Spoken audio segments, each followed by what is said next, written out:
I like how Kelly opened the show by saying, nobody touch anybody.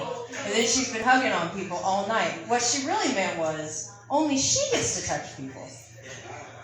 So, I went down to LA for the holidays because I thought it would be wise to, stay isolated and keep from spreading COVID, but we're going to circle back to that a little bit later in the set. I actually learned this trick down south where you write all your notes on your hand so that when you're holding the mic, no one knows. But I learned it from someone young, and so as it turns out, it's too fucking small. It's blurring because it's, I don't know what it's doing. It's spreading like an old tattoo, and I can't fucking read it. So that was really useful.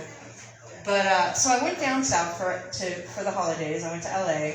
And it was a really fun vacation, except I had planned to go surfing. But I didn't get to surf because I took the rain with me. That's how lonely I was for the holidays.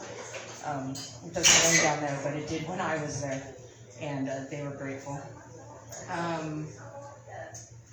See, the snap shit ain't working. Now I gotta try to use my memory.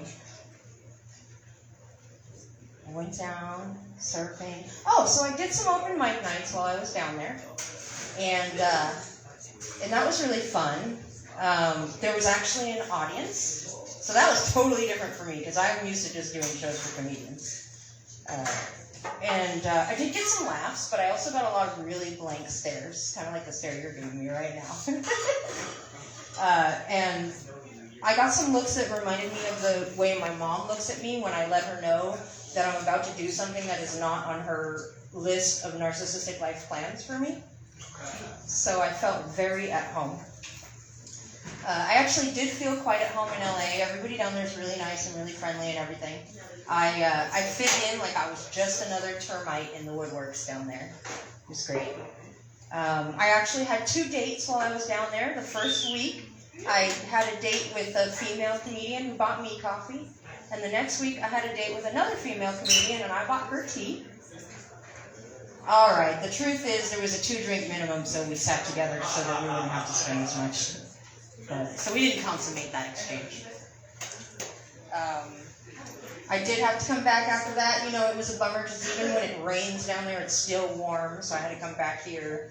But I did not leave LA without getting the thing you cannot get. The thing you cannot leave LA without being gifted, which is COVID. And COVID actually slipped right through my mask, like I slipped through my mom's tight tubes. There was no stopping it. That's back when they used to clamp them. I actually got COVID during the week that there were 3 million Americans who had COVID. So I was finally part of the 1%. Hi, 1%er. And I came back and got tested, and my test cost money. It cost $69. But I wasn't complaining about the price because I was just glad to open the year with a 69. Yeah. So I liked that one comedian that was kind of honoring. He looked a lot like Bill Hicks. Did you guys catch that? He left before I got to tell him that. I was going to follow him home. But while I was down there in LA in the hub of media, I got to thinking about, journalism and media. And there's this one journalist, Julian Assange. He's the fall boy for WikiLeaks. And the United States actually wants the UK to extradite him back to the US so they can charge him with some crimes. Those crimes include disseminating truthful information, being honest, and refusing to deceive the public. So now you know why the media lies to you so much. Because it's the law! And that's what I have for tonight. So thank you so much.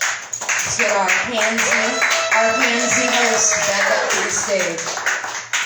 Oh, look at that. She needs to take a break to be handsy over there. She needs a few more shoulder taps and hugs and other things I'm jealous of not getting. All right, you guys have a great night. Thank you.